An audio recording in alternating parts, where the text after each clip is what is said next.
What is the digital divide? Digital divide is the gap between those who have access to technology and those who don't. Overtown, a community primarily inhabited by minorities, is currently facing this pressing issue.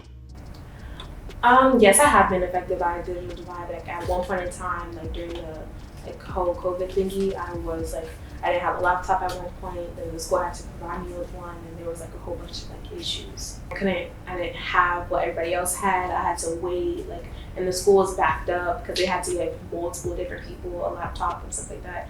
So it was honestly very hard for me because I just felt very low at one point. So it was like everybody else has this, why can't I have it too?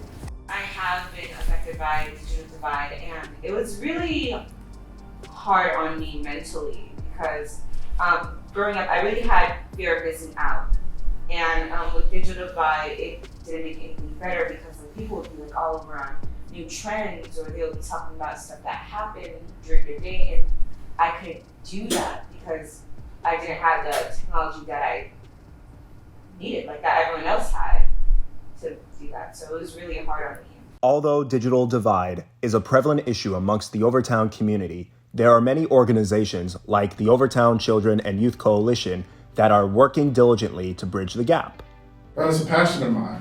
I'm very focused on creating an atmosphere for students to learn no matter their environment, no matter their economic status. And so by us promoting and creating the laptop scholarship program here at the Overtown Children and Youth Coalition, we're doing what we can to begin to have the conversation and to ensure that students of all demographics and backgrounds have access to a laptop. I was excited to get a laptop. I can play games and watch videos. The Overtown Children and Youth Coalition is a backbone organization here in Overtown, historic Overtown. Our mission is to ensure that every child, every youth, families reach their full potential.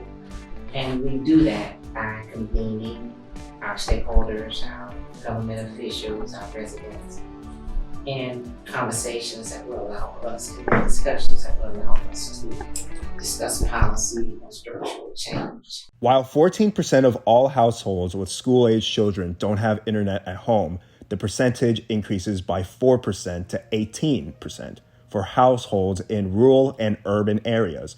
The rural and urban internet divide is an issue of concern for government, according to an article by USAFacts.org. I was so stressed, trying to complete all of my schoolwork off my phone on a small screen. Luckily, I was able to find a laptop and was able to access some Wi-Fi, but it was just very stressful.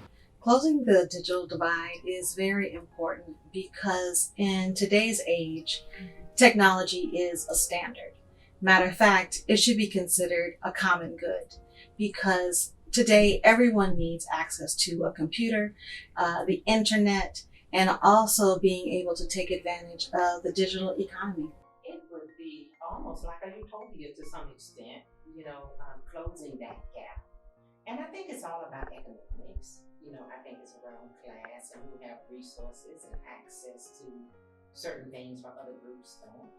And so I think, as we start to deal more with equity and inclusion and not just look at the digital divide, but look at unfairness and the lack of resources across the aisle, so to speak, rich or in between, that there should be a diminishing effect as the digital divide closes. And that's one of our efforts, is to close that gap. Youth must be connected to internet because it is a necessity for their education. This is no longer a textbook society. We very rarely hold books in our hands anymore. Everything is either on ebook.